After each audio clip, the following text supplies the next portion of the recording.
Hello and welcome again to English State YouTube channel. اسمي سام وأنا مدرس اللغة الإنجليزية، وهذه القناة تأتيك بالعديد من الحلقات والدروس المهمة حول تعلم اللغة الإنجليزية، سواء كنت مبتدئا متقدما أو في المرحلة المتوسطة. So if you are new here, consider subscribing and don't forget to hit the thumbs up now to smash up that bell notification so you won't miss any video.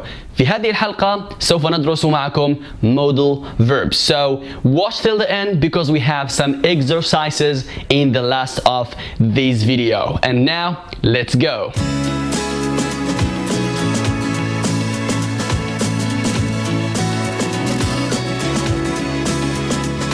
إذن أول فعل من الأفعال التي تنتمي إلى modal verbs is can. Can becomes could in the past simple. So can in present and could in the past. We use can or could in ability. القدرة. نستعمل can and could حينما نتحدث عن القدرة. For example, I can speak English. I can speak English.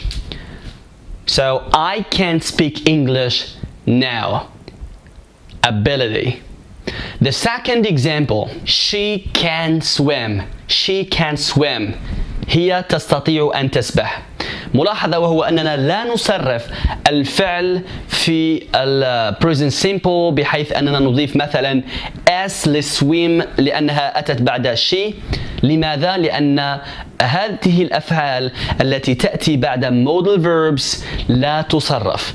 She can swim وليس she can swims. مثال آخر, I could speak English at that time. I could in the past simple, I can in present simple. كنت أستطيع أن أتكلم الإنجليزية في ذلك الوقت at that time. I could speak English at that time. Okay, so now let's move to the second use of can and could.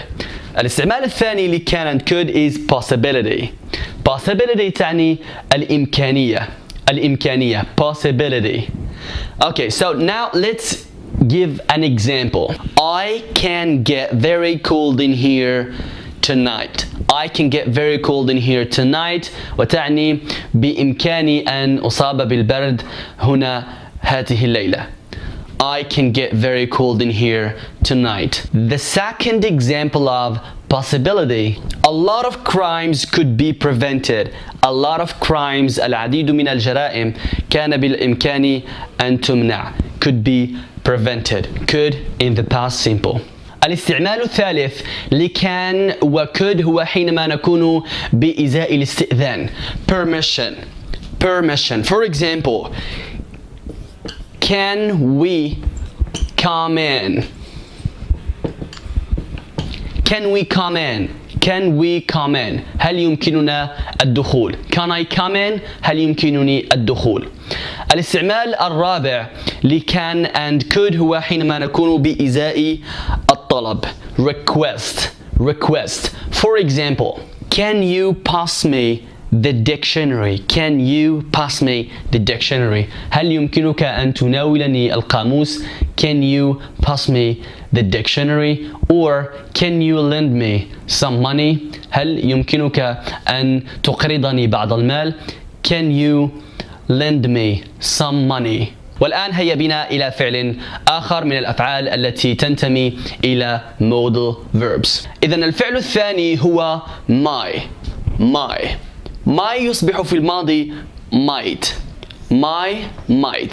نستعمل my and might في حالتين، في حالة possibility وفي حالة permission، في حالة الإمكانية وفي حالة الإذن. For example, it might rain today. يمكن أن تسقط المطر اليوم. It might rain today. For permission, we can say may I sit here. May I sit here? هل يمكنني أن أجلس هنا? May I sit here? May I sit here?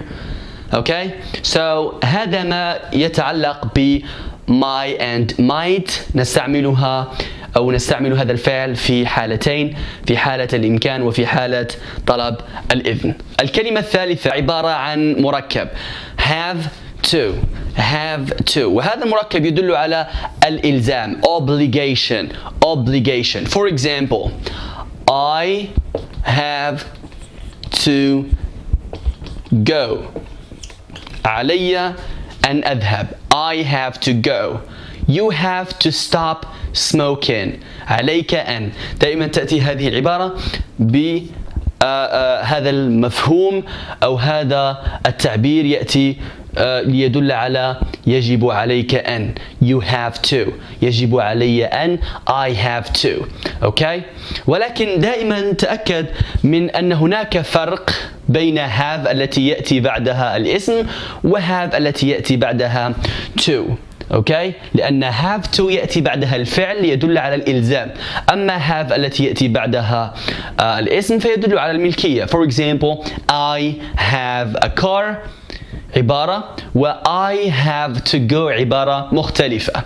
Okay, for example, I have a phone and you have to come now. You have to call him, etc. الفعل الرابع وهو فعل قريب من الإلزام، ولكن حينما ارتبط هذا الفعل بالنصيحة قلت درجة إلزاميته. هذا الفعل هو should.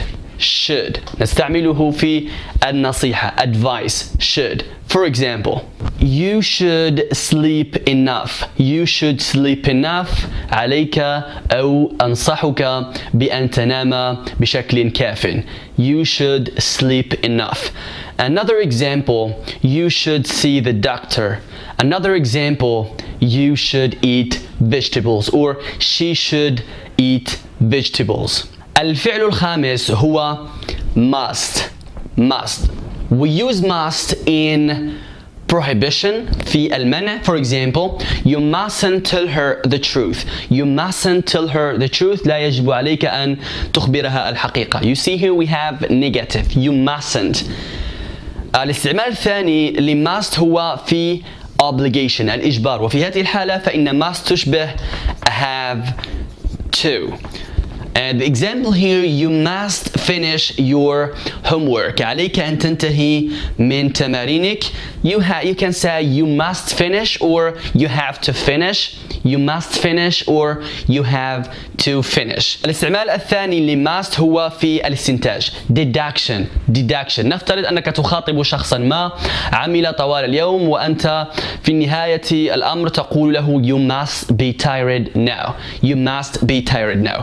فقد عمل أكثر من طاقته فبالضرورة سيكون متعبا. You must be tired. مثال آخر، نفترض أنك تريد أن تمدح أكل أمك، فتقول لها إذا كنت أنت من أعددت الطعام it must be delicious. فيجب أن يكون أو بالضرورة سيكون طعاما لذيذا. It must be delicious.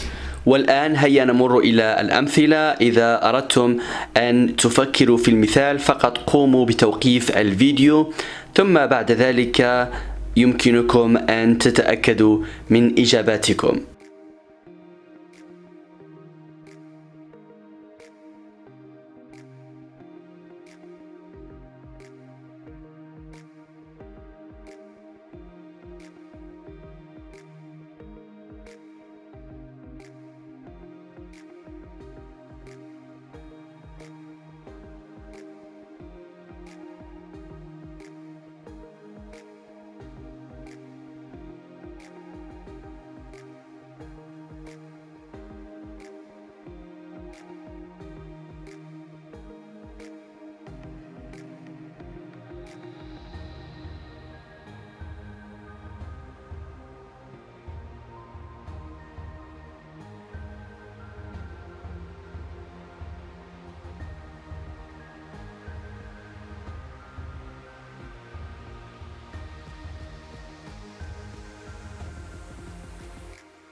إلى هنا نكون قد انتهينا من هذا الدرس. آمل أن يكون قد أفادكم، وإذا كان قد أفادكم فلا تنسوا الإعجاب بهذا الفيديو. وإذا كنتم مشاهدين جدد فأهلا وسهلا بكم، لا تنسوا الاشتراك وتفعيل جرس التنبيه حتى يصلكم كل جديدنا. إلى أن ألقاكم في درس قادم، تفضلوا بمشاهدة باقي الفيديوهات لقناتنا، وإذا كانت لكم اقتراحات فلا تنسوا أن تضعوها في التعليقات. This is Sam. See you in the next video.